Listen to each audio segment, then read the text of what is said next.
Goeiemiddag, welkom hier by Staalmeester, dis Nampo 2026. Vandag praat ons hier oor die nuwe produk van JF op die mark. Hy is nou al vir 'n klompie geruime tyd op die mark.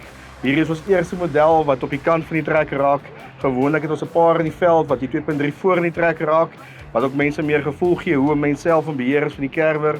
Hierdie jaar het ons die 2.3 ook gebring vir die boere wat nie 'n front PTO het nie, maar wel een het aan die agterkant wat ook gemaklik gaan werk in die veld vir julle. So JF is al vir die afgelope 23 jaar deel van Staalmeester. Dis betroubare masjiene. Ons het 'n paar wat in die geweste loop, hier in Noordwes, Vrystaat, Limpopo, Mpumalanga, selfs in die Kaap het ons van die masjiene wat loop en al wat 'n geruime tyd is. JF is volop van parte, dis nie 'n nuwe produk nie.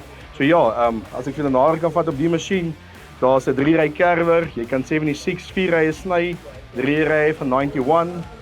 Soos ek weer eens gesê het, verskillende snit sizes wat 'n mens kry, van 'n 9mm tot en met 'n 24mm. Die masjien is betroubaar op die mark.